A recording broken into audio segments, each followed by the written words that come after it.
Eu vou tratar agora uma segunda parte desta minha entrevista. Aliás, eu queria agradecer imensamente o Rogério Santos por ter formulado perguntas muito interessantes sobre a minha resenha, para eu expor, não é agora. Em lugar das perguntas, eu coloquei títulos que o Lin Nogueira, que está fazendo a gravação e a quem eu agradeço imensamente. Ele fez um excelente trabalho numa gravação anterior minha sobre um livro, sobre o livro Deixando a Escada para Trás, da editora Antroposófica. Então, a próxima pergunta que eu transformei num título foi: quais são as críticas a Rudolf Steiner e a antroposofia constantes do capítulo? Então, eu vou citar as seções do capítulo, todas elas contêm crítica. As seções são uma introdução, sem título, e aí vem o primeiro título, Anti-Darwin, depois Teosofia, Antroposofia e Ciência, Medicina, Biodinâmica, Ensino Waldorf e Legado. E eu fiz itens da minha resenha com cada um dessas sessões com seus títulos, certo? É interessante desde já, fazer uma observação muito importante. Salta à vista que os autores não têm conhecimento nem mesmo superficial de antroposofia. Vou dar dois exemplos disso, duas constatações. Primeiro, nas referências às obras de Steiner, eles não colocam o número GA. GA é um acrônimo de Gesamtausgabe, isto é, edição completa. Em inglês, muitas vezes aparece não como GA, mas como CW, Complete Works, right? Ou Complete Work. Mas aqui no Brasil sempre usamos o GA, e não só nós. Muitas traduções em muitas línguas se referem ao GA porque assim se pode ir diretamente ao original, todo ele em alemão. Claro, eles não usam GA, eles não tinham conhecimento que aqui no Brasil se usa o GA, claro, para fazer a referência adequada. Às vezes eles colocam as datas das palestras, mas isso não é suficiente, porque no catálogo geral das 250 obras publicadas de Steiner, 50 livros, artigos da autoria dele, e mais 300 de transcrições de palestras, de quadros negros que ele fazia. É interessante que se começou a pedir a ele para fazer as ilustrações das palestras em papel... como?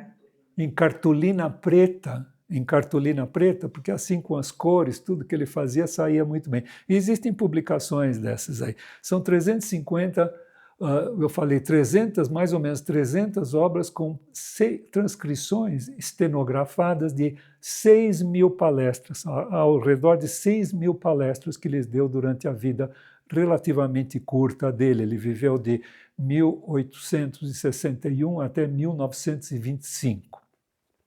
Bom, então eu passo as críticas. E essas críticas eu tirei daquela tabela com os resumos. Rudolf Steiner não foi um filósofo. Sinto muito, ele foi um filósofo de mão cheia. O primeiro grande livro dele foi um livro filosófico, chama-se A Filosofia da Liberdade. E foi muito admirado pelos intelectuais daquela época, no fim do século XIX, porque reconheciam nele um jovem extremamente intelectual, extremamente promissor, tanto que ele foi convidado, muito jovem, a ser editor da obra científica de Goethe, o que gerou um livro dele com esse nome, traduzido para o português. Não é?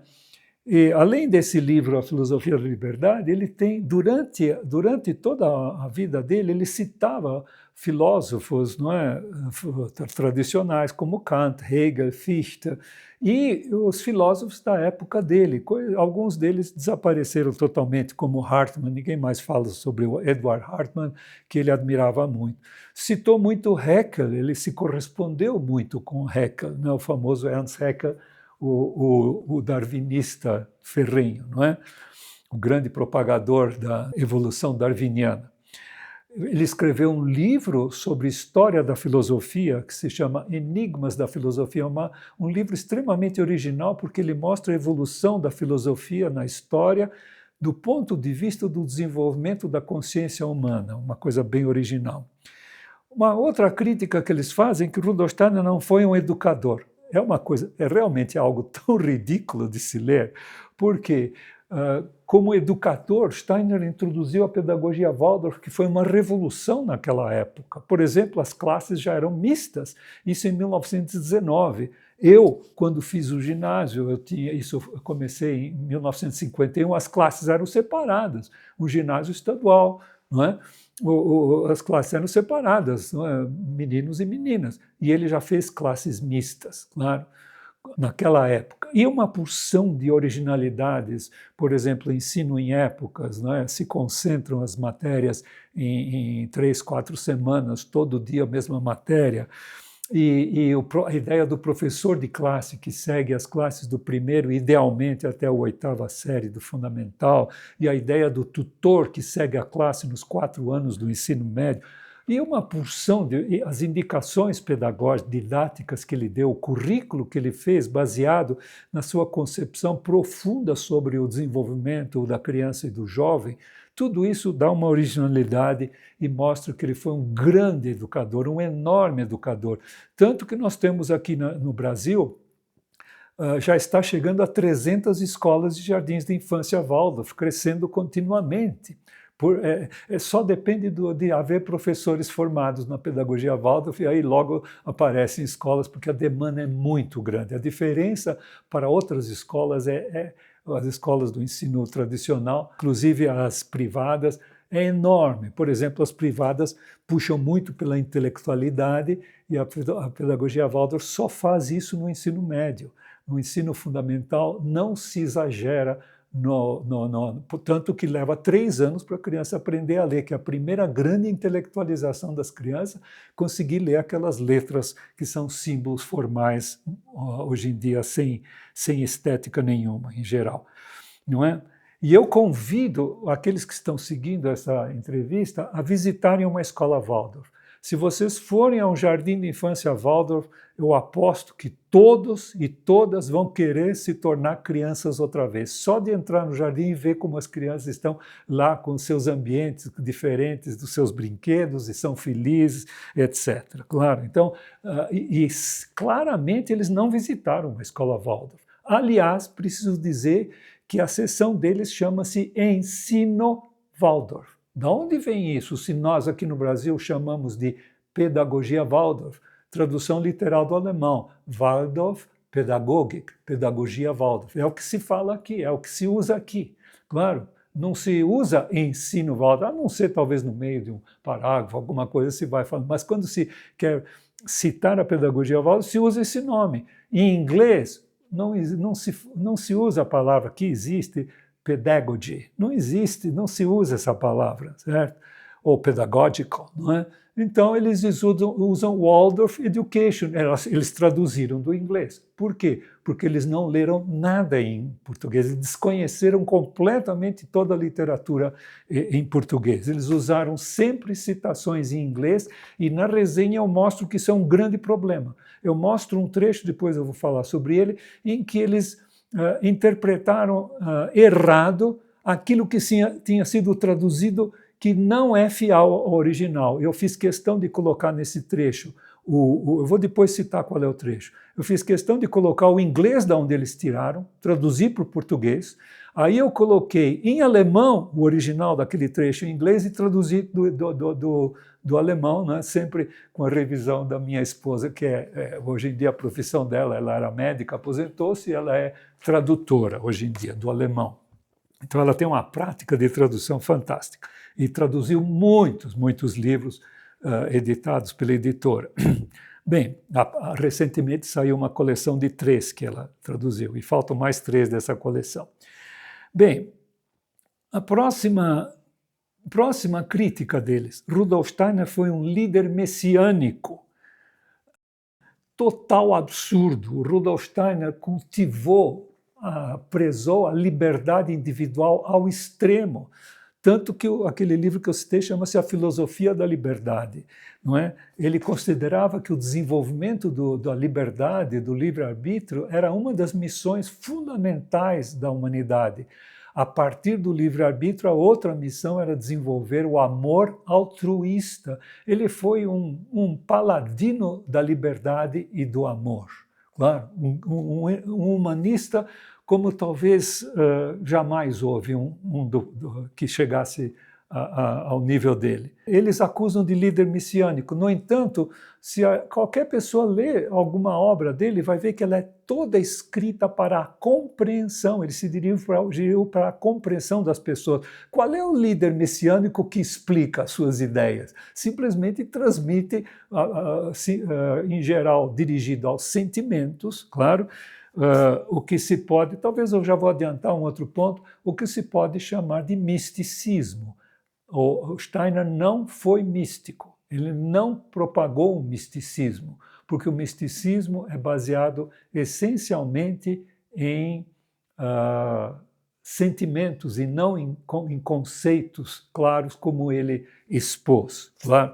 Claros em termos, porque ele tinha que transmitir as observações que ele fazia do mundo espiritual, e é absolutamente claro que ele fazia essas observações, porque ele, para fazer 350 volumes com historinhas inventadas, seria impossível ele ser um tal historiador, um tal inventor de historinhas com tudo que ele colocou. Bem, então ele jamais devia ser considerado um líder messiânico como ele toma. Uma outra crítica é afinidades com a mitologia racial do nazismo e associação com o nazismo. Isto é uma coisa, é uma calúnia que não tem tamanho. O Steiner o que aconteceu em 1919, Steiner começou, devido ao desastre da Primeira Guerra, o Steiner achava que deveria haver uma mudança radical na organização social, a organização da sociedade. E começou a fazer palestras que tiveram repercussão imensa. Ele tinha audiência assim, de milhares de pessoas, né? Pessoas famosas apoiaram essa iniciativa dele de reorganizar a sociedade, o Estado, o direito, etc. E uma das coisas fundamentais era que uma parte da sociedade que ele chamou de vida espiritual, e que certas pessoas gostam de chamar de vida cultural para não usar a palavra espírito, mas ele chamou literalmente Geistesleben, vida espiritual, né? Que é a vida, que é tudo que envolve a criatividade, a prestação de serviços. Tanto na criatividade como na prestação de serviços, tem que haver um espírito básico, que é o da liberdade. Isso é totalmente contra o nazismo, que era totalitário por definição, claro. E as escolas Waldorf tinham como missão formar indivíduos livres. Bom, isso é absolutamente contra o nazismo, e o Hitler chamou as propostas de organização social do Steiner de judaicas, de terem sido influenciadas pelos judeus, o que não tem um pingo de pé nem cabeça, claro. E por causa dessas acusações do Hitler, do Steiner ter influência de judeus, coisa que não tem cabimento, Steiner falou muito sobre a história dos judeus, a história antiga, tudo. Ele admirava muito, colocou a história dos antigos hebreus como um grande desenvolvimento da humanidade. Mas ele jamais foi influenciado pelo judeu. Inclusive, ele teve relacionamento com, por exemplo, se não me falha a memória, o Martin Buber. Se não me falha a memória. Sim, eu acho que foi, que ensinou a ele alguma coisa de hebraico, né? Acho que foi o Martin Buber. Então, mas ele não sofreu influências, não é? Por causa dessa ideia absurda de influência judaica, o Hitler começou a falar contra o Steiner nesse sentido, e aí a futura juventude hitlerista fez inclusive um ataque, uma agressão ao Steiner, e ele escapou, ele não saiu ferido, não é? E por causa disso ele nunca mais voltou à cidade de Munique, de München, porque foi lá que, acho que durante um congresso da teosofia, que eu vou falar depois, vou falar em seguida. Então, Steiner foi um dos maiores humanistas possíveis. Qualquer afinidade, como eles acusam, com o nazismo é uma calúnia. As escolas Waldorf foram fechadas, os professores foram presos, não é? Aliás, os livros do Steiner foram queimados. E é interessante notar que eles também foram proibidos na União Soviética. Olhem só o equilíbrio. Os nazistas eram contra e os comunistas também eram contra. Tudo que é totalitário tinha que ser contra Rudolf Steiner.